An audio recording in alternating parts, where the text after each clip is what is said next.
नमस्कार, देश की बात में हाजिर हैं। पहले बात किसानों की और आज हम बात कर रहे हैं उत्तर प्रदेश के किसानों की। उत्तर प्रदेश में गन्ने का समर्थन मूल्य घोषित ना किए जाने और आलू के दाम ना मिलने जैसे कई मुद्दों को लेकर पश्चिमी उत्तर प्रदेश में लगातार किसान पंचायतें हो रही हैं। पहले राकेश टिकैत ने मुजफ्फरनगर में महापंचायत की और फिर आज मेरठ में भारतीय किसान यूनियन की महापंचायत हुई। भारतीय किसान यूनियन ने 20 मार्च को संसद के सामने धरने का भी ऐलान किया है। पहले देखते हैं ये रिपोर्ट। मेरठ के कमिश्नरी चौराहे पर बुधवार को भारतीय किसान यूनियन अराजनैतिक की महापंचायत के लिए हजारों किसान जुटे। महीने भर के भीतर पश्चिमी उत्तर प्रदेश में ये दूसरी किसान महापंचायत है। मकसद उत्तर प्रदेश सरकार पर दबाव डालना है ताकि किसानों की मांग पर सरकार ध्यान दे। किसानों की मांग है कि उत्तर प्रदेश सरकार गन्ने का समर्थन मूल्य बढ़ाए जो अब तक घोषित नहीं हुआ है। चीनी मिलें बकाया गन्ने का भुगतान करें। आलू का समर्थन मूल्य घोषित कर सरकार इसे खरीदे। बिजली की बढ़ती कीमतों का हल निकाले। इन मुद्दों पर किसान अब लगातार गोलबंद हो रहे हैं। तो दो बड़े विषय हैं। एक तो खेती में लागत बहुत बढ़ रही है और फसलों के दाम नहीं मिल रहे। गन्ना मूल्य में 1 रुपए की भी वृद्धि नहीं की गई है। और एक रिपोर्ट है अभी हाल फिलहाल में प्रकाशित हुई है कि एक साल में 24% से अधिक कृषि उत्पादन लागत में वृद्धि हुई है। तो ये एक बड़ा सवाल है कि गन्ने का मूल्य क्यों नहीं बढ़ाया गया। कुछ शुगर मिले हैं पूरे प्रदेश में कहो या विशेष रूप से पश्चिमी उत्तर प्रदेश में भुगतान नहीं हो रहा। सरकार ने कहा था कि 14 दिन में भुगतान होगा, नहीं तो ब्याज दिलाएंगे। तो सरकार ने जो संकल्प पत्र पे कहा था उस पर काम क्यों नहीं हो रहा। किसान को ब्याज दिलाना चाहिए। इससे पहले मुजफ्फरनगर में इन मांगों को लेकर भारतीय किसान यूनियन की बैठक राकेश टिकैत के नेतृत्व में हो चुकी है। राकेश टिकैत ने 20 मार्च को संसद घेरने का ऐलान भी कर रखा है। मेरठ से श्याम परमार के साथ रवीश रंजन शुक्ला, एनडीटीवी इंडिया। तो राकेश टिकैत से आइए सीधे बात करते हैं। राकेश टिकैत जी, मेरठ में महापंचायत हुई है। गन्ने के समर्थन मूल्य, आलू के उचित दाम नहीं मिल रहे हैं, बिजली के दाम बढ़े हुए हैं। ऐसे मुद्दों को लेकर अब आप ये बताइए, क्या जमीनी हालात बदले हैं किसानों ने जो पिछला आंदोलन किया था तब से अब तक? 10 तारीख की मेरठ के अंदर पंचायत हुई, उसमें आलू किसान की बात रखी गई, गन्ना किसान की बात रखी गई, एमएसपी गारंटी कानून की बात रखी, स्वामीनाथन कमेटी की रिपोर्ट की बात रखी। आलू का किसान सबसे ज्यादा बर्बाद आज की तारीख में है। हमने प्रधानमंत्री को, मंत्रियों को चिट्ठी लिखी। सरकार ने कुछ कहा कि 650 रुपया क्विंटल हमने रेट निर्धारित कर दिया। इससे कुछ नहीं होने वाला जब तक बाहर आलू को नहीं भेजोगे, जब तक कितने क्षेत्र में हमारी पैदावार है, कितनी जनसंख्या है, ये डाटा सरकारों के पास में नहीं होगा, देश के किसानों का भला होने वाला नहीं है। तो महापंचायत में 20 मार्च को संसद तक मार्च की बात कही गई है। क्या कार्यक्रम रहेगा? इससे हासिल क्या होने की उम्मीद है किसानों को? 20 मार्च को एक बड़ी पंचायत हमारी दिल्ली में है। दिल्ली में भी हम सब ये मुद्दे रखेंगे जो हम पहले से रखते हुए आए। वहां रखेंगे स्वामीनाथन कमेटी की रिपोर्ट लागू करें, सरकार एमएसपी गारंटी कानून लागू करें। क्योंकि जब प्रधानमंत्री मौजूदा जिस टाइम पे मुख्यमंत्री होते थे, 11 मुख्यमंत्रियों की कमेटी थी, उसमें ये डिसाइड हुआ था कि एमएसपी गारंटी कानून देश में बनना चाहिए। और उस टाइम के तत्कालीन प्रधानमंत्री मनमोहन सिंह को आज के मौजूदा प्रधानमंत्री ने, जब वे मुख्यमंत्री थे नरेंद्र मोदी जी, उन्होंने वो पूरा दस्तावेज दिए थे। अपने दस्तावेज को ही आज लागू कर दे। किसान को लाभ मिलना चाहिए। किसान पूरा बर्बादी के कगार पे है। यही भूमि अधिग्रहण का सवाल है। पूरे देश में भूमि अधिग्रहण हो रही है। हम कर्नाटक में हैं, तमिलनाडु में गए, महाराष्ट्र में जा रहे हैं, सब जगह पूरे देश में जमीनों की लूट मची हुई है। ये हमारा सवाल है कि भूमि अधिग्रहण एक्ट में संशोधन करा और पूरे देश में आज भूमि अधिग्रहण की लूट मची हुई है। दिल्ली में हमारे ये बड़े इशू रहेंगे। 20 मार्च को पूरे देश भर से लोग वहां पे आएंगे। ठीक है टिकैत जी, आखिरी सवाल ये कि आप लोग आलू की बात कर रहे हैं, भूमि अधिग्रहण की बात कर रहे हैं, लेकिन महाराष्ट्र में भी आप जानते होंगे प्याज के जो किसान हैं मुंबई तक मार्च कर रहे हैं, हजारों की संख्या में 10-20 हजार ये किसान चले आ रहे हैं, तो उन पर आपकी क्या राय है? आपने बताया कि महाराष्ट्र का किसान प्याज के लिए आंदोलन कर रहा है। पूरे देश का किसान आंदोलन करेगा, यात्राएं चलेगी, अब आंदोलन की यात्राएं चलेगी, किसान समस्याओं की यात्राएं चलेगी, देश का नौजवान सड़कों पर आएगा, ये यात्राएं चलेगी, ये समस्याओं की यात्राएं हैं, ये चलेगी। जिस तरह से फसलों के दाम नहीं है, जमीनों को लूटा जा रहा है, बेरोजगारी है, ये सारी समस्याओं के लिए पूरे देश भर में यात्राएं चलेगी। हमारे एसकेएम की पूरे देश भर में मीटिंगें चल रही हैं, उन मीटिंगों के माध्यम से हम अपनी बात उन तक रखेंगे। आने वाले टाइम पे देश में वैचारिक क्रांति आएगी, विचार से उत्पन्न होने वाली क्रांति वो देश में आएगी। बहुत बुरी स्थिति आज देश की है, हम पूरे देश में घूम रहे हैं, बुरी स्थिति देश की है। सरकारों को काम करना चाहिए, गांव, गरीब, किसान, आदिवासी के ऊपर काम करना चाहिए। बहुत बहुत धन्यवाद हमसे बात करने के लिए। राकेश टिकैत कह रहे हैं कि वैचारिक क्रांति आएगी और अब जो समस्याओं की रैलियां और मार्च होंगी जो देखने को मिलेंगी। हमारे साथ अब बीजेपी के नेता प्रकाश चंद्र शर्मा मौजूद हैं, ये किसान मोर्चे के उपाध्यक्ष भी रह चुके हैं। बहुत बहुत धन्यवाद जुड़ने के लिए। प्रकाश जी, आपने सुना जो राकेश टिकैत कह रहे थे, महाराष्ट्र के भी किसान आप जानते हैं किस तरह से। तो पहले अगर मैं आलू के किसानों की बात करूं, वो कह रहे हैं कि हमारे उत्पादन की लागत भी इतनी बढ़ गई है। आपकी क्या राय, जो महापंचायत हो रही है, उत्तर प्रदेश के किसान 20 मार्च को दिल्ली तक मार्च की बात कह रहे हैं, आप कैसे देख रहे हैं इसे? निधि जी, जो मैं आपकी रिपोर्ट देख रहा था और जो राकेश टिकैत जी ने कहा, ये खुद में बहुत उलझे हुए लोग हैं। देखिए, कहने वाली बात है, समस्या अपनी जगह है, समाधान अपनी जगह है, और इसी के हिसाब से किसान बिल लेके आए थे, जो सरकार लेके आई थी, जो विरोध में के बावजूद वापस करना पड़ा। देखने वाली बात है कि हमारी समस्या अलग अलग है। भारत एक बृहद क्षेत्र है, छोटे से लेकर बड़ा किसान तक यहाँ मौजूद है, और क्षेत्र के हिसाब से समस्या है। इस सरकार ने खासकर लगातार पिछले 8 सालों में, 9 सालों में किसानों को सशक्त करने का कार्य किया है और उसको मजबूत करने का काम किया है साइंटिफिक तरीके से।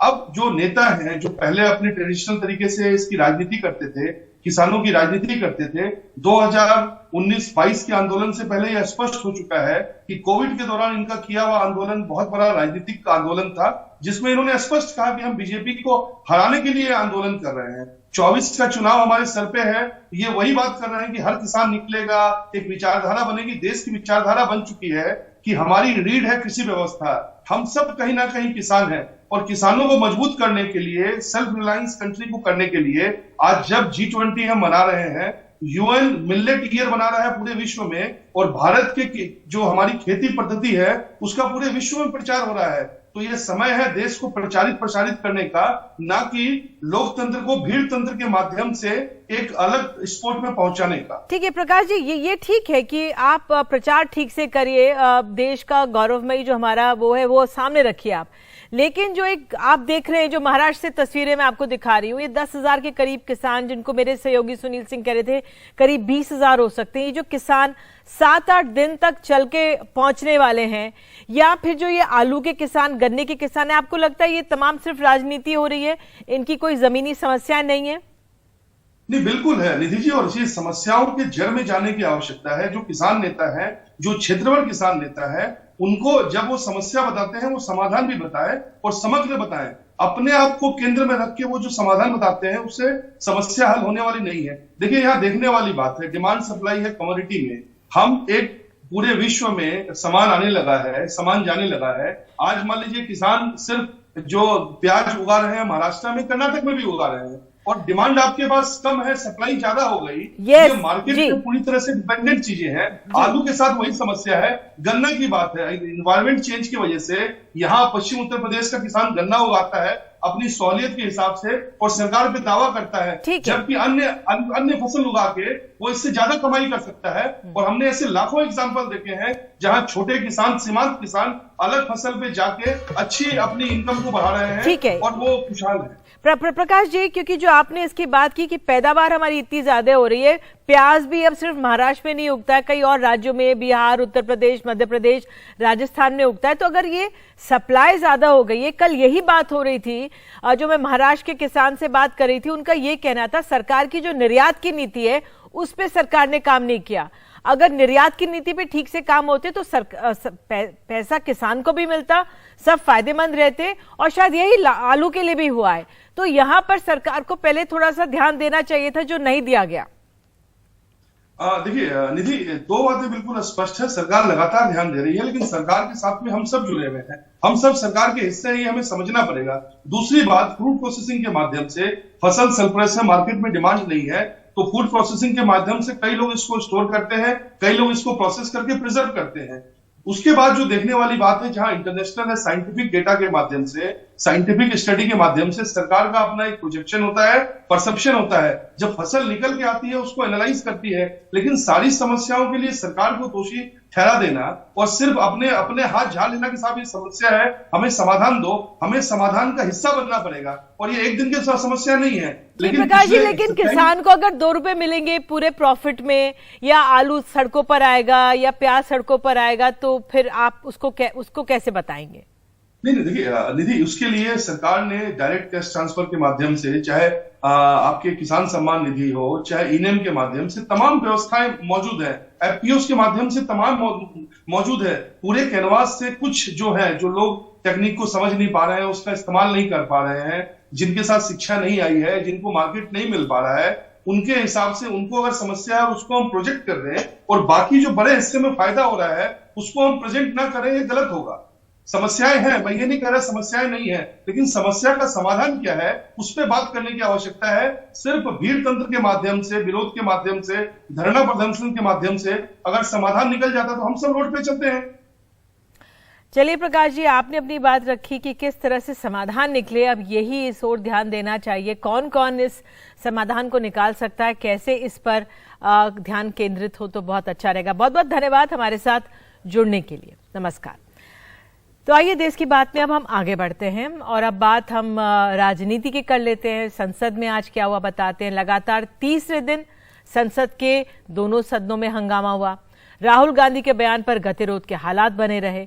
साथ ही विपक्षी पार्टियां ईडी और सीबीआई जैसे सरकारी एजेंसियों के दुरुपयोग का मुद्दा बनाकर सरकार पर हमले कर रही हैं। 18 विपक्षी दलों के नेता ईडी दफ्तर तक मार्च करते हुए निकले। पुलिस का बंदोबस्त था, उनको रोका गया। विपक्ष का आरोप है कि सरकार राजनीतिक बदले की भावना से काम कर रही है। एक report. Honorable members, I have received 11 notices in 7 categories under Rule 267. संसद के बजट सत्र के तीसरे दिन भी राज्यसभा चेयरमैन ने 11 विपक्षी सांसदों के अलग अलग मुद्दों पर दिए गए स्थानांतरण प्रस्ताव को खारिज कर दिया। विपक्षी सांसदों के हंगामे के बीच सत्ता पक्ष के सांसद भी इंग्लैंड में राहुल गांधी के कथित विवादित बयान पर माफी की मांग करते रहे।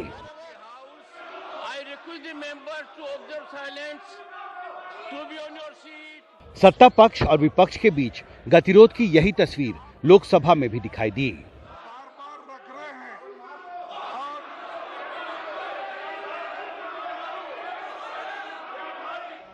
हंगामे की वजह से दोनों सदन स्थगित होते ही 16 विपक्षी दलों ने अपनी मांगों को लेकर संसद से ईडी दफ्तर तक मार्च करने का ऐलान कर दिया। नेता सांसद यहां पर आए हैं अलग अलग प्ले कार्ड को लेकर, जिसमें जांच एजेंसियों के कामकाज पर सवाल उठाया गया है। उन सभी बैरिकेड्स को लेकर फिलहाल वो यहाँ प्रदर्शन कर रहे हैं। दिल्ली पुलिस के अधिकारी उन्हें रोकने की कोशिश कर रहे हैं, उन्हें समझाने की कोशिश कर रहे हैं कि इसके आगे जाने की इजाजत यहाँ पर किसी को नहीं है, क्योंकि धारा 144 यहाँ पर लागू है। करीब आधे घंटे तक विजय चौक पर प्रदर्शन करने के बाद जब ईडी दफ्तर जाने की अनुमति नहीं मिली तो विपक्षी सांसदों को वापस लौटना पड़ा। केंद्रीय एजेंसियों के दुरुपयोग को लेकर संसद भवन से विजय चौक तक विपक्षी दलों के मार्च में करीब 18 दलों के नेता शामिल हुए, पर इसमें टीएमसी और एनसीपी का शामिल न होना विपक्षी एकता के भीतर कुछ असमंजस और टकराव का भी इशारा करता है। सब टीवी चैनल्स को दबाया जा रहा है और जो लोग सच बोलते हैं उनको जेल में डाला जाता है। तो ये डेमोक्रेसी को खत्म करने की प्रक्रिया नहीं है तो और क्या है। तो इसीलिए माफी का सवाल नहीं। चाहे लालू जी हो, चाहे शिवसेना हो, एनसीपी हो, सभी विपक्ष के खिलाफ ईडी और सीबीआई जो टारगेट कर रही है ना, हम आखिर तक लड़ते रहेंगे। उधर सरकार ने विपक्षी सांसदों के आरोपों को सिरे से खारिज कर दिया है। केंद्रीय संस्थाओं का दुरुपयोग बोल के आप बोल रहे हैं, मैं इसका सहमत नहीं हूँ। हम कोई दुरुपयोग नहीं किया है। ईडी हो, सीबीआई हो, इनकम टैक्स हो, हम गठन नहीं किया है। कांग्रेस के जमाने में गठन किया है, उनका काम यही है। संसद के बजट सत्र के पहले चरण का एक अहम हिस्सा पहले ही हंगामे की भेंट चढ़ चुका है और अब दूसरे चरण के दौरान लगातार तीसरे दिन बुधवार को भी संसद के दोनों सदनों में कोई कामकाज नहीं हो सका। अलग अलग मुद्दों पर सत्ता पक्ष और विपक्ष के बीच टकराव लगातार बढ़ता जा रहा है और ऐसे में ये गतिरोध जल्दी खत्म होगा, इसके आसार फिलहाल दिखाई नहीं देते। संसद भवन से राजीव रंजन के साथ हिमांशु शेखर, एनडीटीवी इंडिया। और देश की बात में अब बात करते हैं अपने अर्धसैनिक बलों की। दिल्ली हाई कोर्ट ने 11 जनवरी को दिए अपने ऐतिहासिक फैसले में अर्धसैनिक बलों को भारत संघ का सशस्त्र बल माना है। इन बलों में लागू नई पेंशन स्कीम को खत्म कर पुरानी पेंशन योजना लागू करने की बात कही गई। केंद्र सरकार को होली तक दिल्ली हाईकोर्ट के फैसले का पालन करना था। अब वो तारीख निकल चुकी है और अब केंद्र ने कोर्ट से 12 हफ्ते और मांगे हैं। अब केंद्रीय अर्धसैनिक बल पुरानी पेंशन लागू कराने के लिए खास रणनीति तैयार कर रहे हैं। एक रिपोर्ट।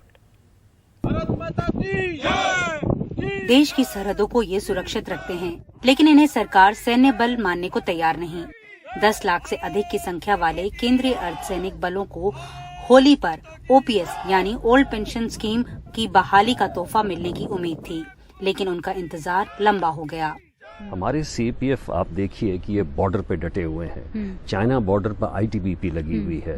बीएसएफ जो है पाकिस्तान और इस बॉर्डर पे है। एसएसपी का अपना ये बॉर्डर है और इसलिए ऐसे में जब कठिन परिस्थितियों में आर्मी के साथ वो कंधा से कंधा मिलाकर लड़ रहे हैं तो आई थिंक ये एक बहुत ही अच्छा आवश्यक तो था ही और सीएपीएफ की मांग भी थी और मैं समझता हूँ इसमें वाकई उत्साह सीएपीएफ का बहुत ज्यादा बढ़ जाएगा। बहुत ही अच्छा निर्णय। केंद्र सरकार ने दिल्ली हाई कोर्ट से 12 सप्ताह का वक्त और मांग लिया। दरअसल 23 दिसंबर 2003 को एक नोटिफिकेशन के जरिए ओपीएस बंद कर दी गई थी। हालांकि सीएपीएफ एक्ट के तहत सभी बलों को आर्म्ड फोर्सेज ऑफ यूनियन का दर्जा दिया गया है। साथ ही संविधान में भी इसका जिक्र है। दिल्ली हाई कोर्ट ने और बाकी सारी हाई कोर्ट ने भी जजमेंट दी कि जहां पे 1/1/2004 से पहले किसी की एडवर्टाइजमेंट हुई है तो उनको वो benefit of old pension scheme मिलेगा। सरकार ने उसके अगेंस्ट एसएलपी फाइल करी थी और एसएलपी फाइल करके एसएलपी डिसमिस हो गई। अब सरकार ने 3 मार्च 2023 को एक नोटिफिकेशन निकाला है और उसमें ये साफ बोल दिया है कि अगर किसी की नोटिफिकेशन 31 दिसंबर 2003 से पहले एडवर्टाइजमेंट हुआ था तो वो पुराने ओल्ड पेंशन स्कीम में ही कवर्ड होगा। आंकड़ों के मुताबिक अर्धसैनिक बलों में 10 लाख से ज्यादा जवान कार्यरत हैं।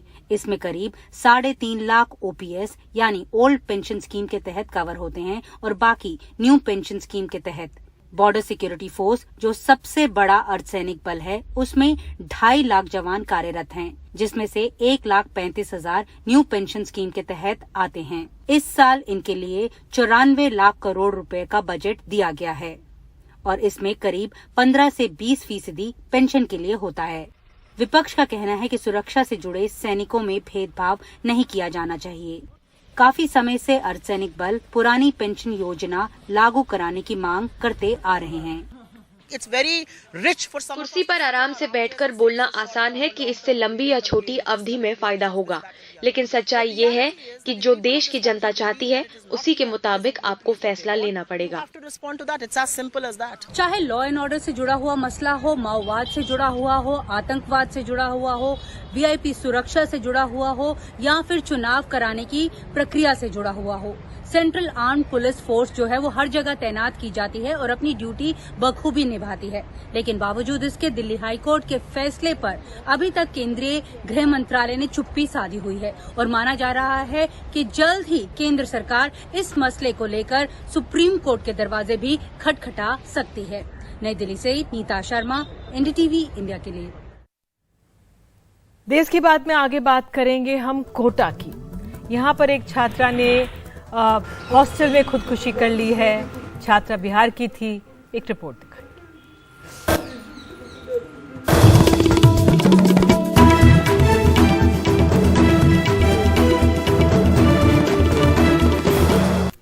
राजस्थान के कोटा से फिर दुखद खबर आई है।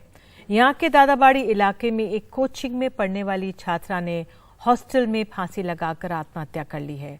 छात्रा बिहार के पश्चिमी चंपारण की रहने वाली है और कोटा में रहकर नीट की तैयारी कर रही थी। 2 दिन पहले ही उसके परिजन उससे मिलने आए थे। 18 साल की लड़की शंभुल प्रवीण बिहार के चंपारण से कोटा आई थी नीट की तैयारी करने, लेकिन उसने खुदकुशी कर ली। मार्क्स कुछ कम आ रहे थे, हॉस्टल में मन भी नहीं लगता था। माता पिता उसे दूसरी जगह शिफ्ट करने आए थे। नया कमरा ढूंढने के लिए बाहर गए और जब वापस आए तो देखा दरवाजा अंदर से बंद था। नीट की तैयारी कर रही थी। कब आई थी कोटा में? पिछले साल जून में एडमिशन कराया था।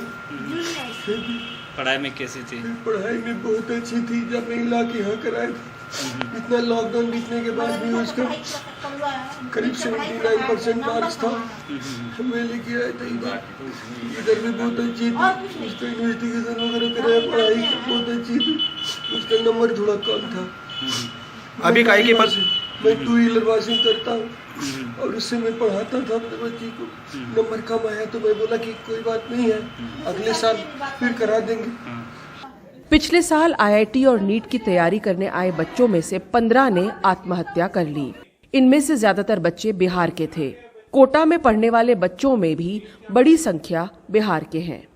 कोटा में अच्छा एक माहौल मिलता है पढ़ाई का, जो और अपने यहाँ नहीं है, बिहार में नहीं है, इसलिए कोटा आते हैं पढ़ने के लिए बच्चे यहाँ से। वहाँ से स्टूडेंट यहाँ माहौल के कारण आते पढ़ने के लिए, वो मेन है। वहाँ सारी चीजें नहीं मिल पाती। हाँ, उतना सुविधा नहीं है।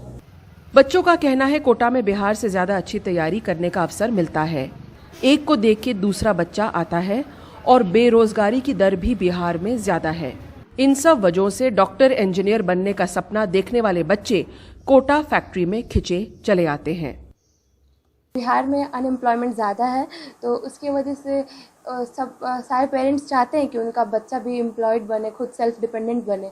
तो उसकी वजह से बच्चे को पढ़ा रहे हैं ताकि बच्चा भी एम्प्लॉयड बने। मेरा फैमिली बैकग्राउंड उतना अच्छा नहीं था, तो मतलब मुझे लगा कि मुझे पढ़ के, क्योंकि आगे देखना पड़ेगा, ऐसे में तो नहीं ना होगा, क्योंकि आगे किसी न किसी को बढ़ना पड़ेगा, उससे ही तो फिर एक फैमिली का इम्प्रूवमेंट होगा ना।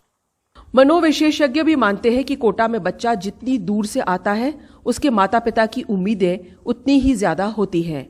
और अगर परिवार ने लोन लिया है या मध्यम वर्ग से है और फीस जुटाना मुश्किल है, तो इसका बोझ भी बच्चों के दिलो दिमाग पे पड़ता है। यहाँ पर बच्चे कोचिंग के लिए आते हैं, उसमें बिहार और यूपी की संख्या ज़्यादा है। ये वैसे ही पता है सबको, 70% से 80% तक कोचिंगों में जो बच्चे हैं वो बिहार और यूपी के हैं। अपने यहाँ पे कोटा में जो कोचिंग है पर्टिकुलरली, उसमें जो आदमी जितनी दूरी से आता है उसकी उम्मीदें उतनी लंबी होती हैं। तो ज़्यादा उम्मीदों से जब बच्चा आएगा और उसको जब उम्मीदें ऐसा लगेगा उम्मीदें शायद खरे नहीं उतरने वाली हैं, तब वो उम्मीदें टूटती हुई नजर आती हैं। तो नेचुरली जो एक मानसिक तनाव आता है और फिर उस मानसिक तनाव को संभालने वाला जब उसको कोई नहीं मिलता है तो सुसाइड जैसे कदम कई बार उठा लेता है। पूरे भारतवर्ष से आते हैं लगभग 1.5-2 लाख बच्चे विभिन्न पीजी हॉस्टल्स में रह करके और कोचिंग की प्रक्रिया से गुजर रहे हैं। बिहार से बच्चे क्यों ज़्यादा आ रहे हैं, अब इनडायरेक्टली तो मुझे ऐसा लगता है शायद वहाँ पे बेहतर कोचिंग की व्यवस्थाएं नहीं होंगी, इसलिए आ रहे हैं। कोटा का सक्सेस रेट अच्छा है, यहाँ बच्चे आते हैं, सेलेक्ट होते हैं विभिन्न इंजीनियरिंग मेडिकल कॉलेज में। पेरेंट्स माँ बाप देखते होंगे, शायद वो कारण भी होगा। लेकिन अब इसका कोई ऑथेंटिक डाटा मेरे पास नहीं है कि मैं कह पाऊँ किस वजह से बिहार से ज़्यादा बच्चे यहाँ आ रहे हैं। जाहिर है पिछले 1 साल में कोटा में 15 से ज्यादा स्टूडेंट्स खुदकुशी कर चुके हैं। इन घटनाओं को लेकर चिंतित होने की जरूरत है। कोटा से शाकिर अली के साथ जयपुर से हर्षा कुमारी सिंह, एनडीटीवी इंडिया।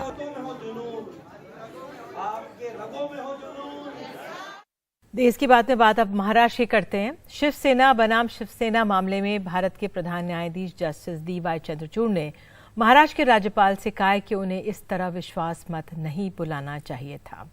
उनको खुद ये पूछना चाहिए था कि 3 साल की सुखद शादी के बाद क्या हुआ। राज्यपाल ने कैसे अंदाजा लगाया कि आगे क्या होने वाला है। सुप्रीम कोर्ट ने राज्यपाल से कहा कि आप सिर्फ इसलिए विश्वास मत नहीं बुला सकते क्योंकि किसी पार्टी के भीतर मतभेद हैं। पार्टी के भीतर मतभेद फ्लोर टेस्ट बुलाने की आधार नहीं हो सकता। राज्यपाल की ओर से तुषार मेहता ने दिया जवाब। उन्होंने कहा कि ये राजनीतिक मुद्दा है, इसका जवाब नहीं दे सकता। 47 सदस्यों ने चिट्ठी लिखकर अविश्वास जताया था। और इस मसले पर अधिक जानकारी दे रहे हैं हमारे सहयोगी सोहित मिश्रा। सुप्रीम कोर्ट में जो शिवसेना बनाम शिवसेना का मुद्दा चल रहा है, उसमें आज कोर्ट की ओर से जिस तरह से टिप्पणी दी गई है, राज्यपाल की ओर से जो निर्णय लिए गए, उस पर कई सवाल आज अदालत की ओर से उठाए गए। राज्यपाल ने जिस तरह से एकनाथ शिंदे की ओर से बगावत करने के बाद फ्लोर टेस्ट के आदेश दिए, उसे लेकर कहीं ना कहीं सरकार जो कोर्ट है उसने राज्यपाल पर सवाल उठाए हैं।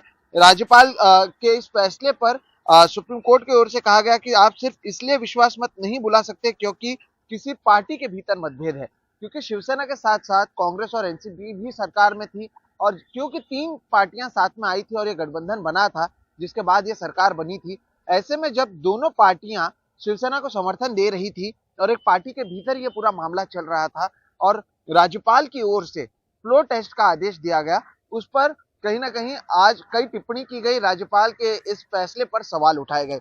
अब राज्यपाल भगत सिंह कोश्यारी की बात करें तो उसे लेकर उद्धव ठाकरे या पूरी महाविकास आघाड़ी जो है वो लगातार सवाल उठाती रही है। उन्होंने ये भी कहा है कि राज्यपाल की ओर से पक्षपात किया गया, वो एक तरफा डिसीजन दिया करते थे। ऐसे में अब क्योंकि सुप्रीम कोर्ट की ओर से भी इस पर लेकर टिप्पणी की गई है, तो इस मुद्दे पर अब आने वाले समय में जो ठाकरे गुट है वो और आक्रामक होता हुआ नजर आएगा। राज्यपाल पर उन्होंने सरकार को गिराने का भी आरोप लगा चुके हैं। राज्यपाल के फैसले पर सवाल उठाया जा चुका है और कहीं ना कहीं फ्लोर टेस्ट के आदेश आने के बाद ही उद्धव ठाकरे ने इस्तीफा दिया था अपने मुख्यमंत्री के पद से, जिसके बाद ये सरकार गिरी, नई सरकार बनी। और ऐसे में क्योंकि अब राज्यपाल को लेकर ही सवाल उठ रहा है कि उद्धव ठाकरे भी इस मुद्दे को लेकर और लोगों के बीच में जाते हुए नजर आएंगे और इस मुद्दे पर वो एक बार फिर से एकनाथ शिंदे और बीजेपी की जो सरकार है उसे घेरने की कोशिश करते हुए दिखेंगे। तो एक बहुत ही बड़ा झटका एकनाथ शिंदे गुट के लिए माना जा सकता है और कहीं ना कहीं जो उद्धव ठाकरे या फिर महाविकास आघाड़ी ने तो प्रदर्शन भी किया था राज्यपाल भगत सिंह कोश्यारी के खिलाफ, तो जो राज्यपाल के खिलाफ उनका जो अब तक का जो स्टैंड रहा है, अब तक वो जो पक्ष रखते रहे हैं, कहीं ना कहीं राज्यपाल के इस कदम को लेकर सुप्रीम कोर्ट ने सवाल उठाए हैं। मुंबई से कैमरा पर्सन राजेंद्र दयालकर के साथ सोहित मिश्रा, एनडीटीवी इंडिया। और देश की बात में अब बात हम करते हैं बिहार की। नौकरी के बदले जमीन घोटाले में आरोपी लालू प्रसाद यादव, राबड़ी देवी और उनकी बेटी मीसा भारती समेत सभी 14 आरोपी दिल्ली के राउज एवेन्यू कोर्ट में पेश हुए। कोर्ट में सीबीआई ने किसी भी आरोपी की जमानत का विरोध नहीं किया और सभी आरोपियों को नियमित जमानत दे दी गई। व्हील चेयर पर बैठे लालू यादव के साथ चल रही उनकी पत्नी राबड़ी देवी, बेटी मीसा भारती समेत नौकरी के बदले जमीन घोटाले के सभी 14 आरोपी दिल्ली के राउज एवेन्यू कोर्ट में 10 बजे हो गए थे पेश और इस फैसले में आरजेडी समर्थकों में खुशी की लहर दौड़ गई। पटना से लेकर दिल्ली तक मिठाई बांटी गई। देश की बात में बात अब मध्य प्रदेश की है। मध्य प्रदेश में बेरोजगारी का आलम यह है कि एक एक पद के लिए हजारों उम्मीदवार कतार में हैं। कई परीक्षाएं रद्द हो रही हैं। वहीं राज्य के रोजगार कार्यालयों को चलाने में तो करोड़ों खर्च हो रहे हैं, यानी कि एक सरकारी नौकरी के लिए लगभग 80 लाख रुपए खर्च हो रहे हैं। देखिए रिपोर्ट।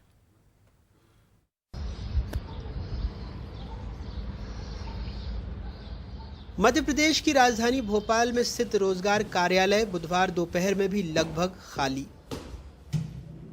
राज्य में 1 अप्रैल 2020 से ऐसे दफ्तरों को चलाने में 16 करोड़ 74 लाख रुपए खर्चे गए। इन दफ्तरों में 37,80,679 शिक्षित और 1,12,470 अशिक्षित आवेदकों ने पंजीकरण करवाया। सरकारी नौकरी मिली सिर्फ 21 उम्मीदवारों को। यानी एक सरकारी नौकरी के लिए सरकार ने लगभग 80 लाख रुपए खर्चे। कांग्रेस के सवाल पर सदन में सरकार ने लिखित जानकारी में ये बताया है।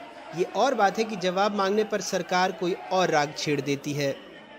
5वीं बार फिर शिवराज, अब की बार 5वीं बार फिर शिवराज, फिर शिवराज, फिर शिवराज, फिर शिवराज, फिर शिवराज। तो अभी माननीय मुख्यमंत्री जी ने महामहिम राज्यपाल महोदय के अभिभाषण पर सदन में उत्तर दिया है। उन उत्तरों के सारे बिंदुओं से मैं सहमत होते कह सकता हूँ। हमारे मुख्यमंत्री की, हमारी सरकार की कथनी और करनी में किंचित भी अंतर नहीं। तो सर रोजगार मेले पे तो रोजगार तो लोगों को मिल रहा है, इतना खर्च कर रहे हैं कि जब हम कह रहे हैं कि रोजगार दे रहे हैं तो उसका अभ्यास करा लीजिए। तो ये पैसे की बर्बादी कर रहे हैं, कर्ज लेके घी पी रहे हैं। पूरा सिस्टम कर्ज से चल रहा है और मध्य प्रदेश में सिस्टम कोलैप्स हो चुका है। किसी तरह का कोई कानून का राज नहीं है। और ये भी कहें कि ये सरकार नहीं, सर्कस है, उससे भी आगे बढ़ के सर्कस में भी कुछ चीज़ विधिवत होती है। यहाँ कोई विधि और विधिवत होने का कोई मामला ही नहीं बचा है मध्य प्रदेश में। ये टोटल सरकार का फेलियर है। कुछ दिनों पहले हमने बताया था कि कैसे मध्य प्रदेश में 5 साल बाद 6,755 पटवारी के पदों के लिए वैकेंसी आई, जिसमें 12 लाख से ज्यादा आवेदन आ गए। 4 लाख से ज्यादा आवेदक न्यूनतम योग्यता यानी स्नातक से ज्यादा पढ़े लिखे थे। पीएचडी, इंजीनियर और एमबीए भी। बुधवार को राज्य के अलग अलग जिलों में यही छात्र परीक्षा देने जुटे। वैसे सदन में सरकार ने रोजगार के कई और दावे किए। इन पदों पर भर्ती हो चुकी है। पटवारी 7,000, शिक्षक 15,700, उपयंत्री 2,600, paramedical nursing staff 6,500, forest guard jail warden 2,200, सहायक ग्रेड 3 स्टेनो 2,700, पुलिस कांस्टेबल 7,500 और 15 अगस्त तक माननीय अध्यक्ष महोदय 1 लाख से ज्यादा पदों पर भर्ती हो जाएगी। प्रक्रिया पूरी कर ली है। हकीकत में राज्य में हर महीने 1,25,000 बेरोजगार बढ़ रहे हैं। 1 अप्रैल 2022 को रोजगार कार्यालयों में 25,81,708 शिक्षित बेरोजगारों का पंजीयन हुआ था, जो 1 जनवरी 2023 को बढ़कर 38,92,949 तक जा पहुंचा। यानी 10 महीने में 13,11,000 बेरोजगार मध्य प्रदेश में और बढ़ गए। ये मध्य प्रदेश की राजधानी भोपाल का रोजगार दफ्तर है और ऐसे ही दफ्तरों को सजाने संवारने के लिए सरकार ने 2 साल में 16 करोड़ रुपए से ज़्यादा खर्चे हैं और नौकरी मिली है महज 21 पंजीकृत बेरोजगारों को। भोपाल से अपने सहयोगी रिजवान खान और रुपेश के साथ अनुराग बारी, एनडीटीवी इंडिया। और इसी खबर के साथ देश की बात में आज के लिए इतना ही। नमस्कार।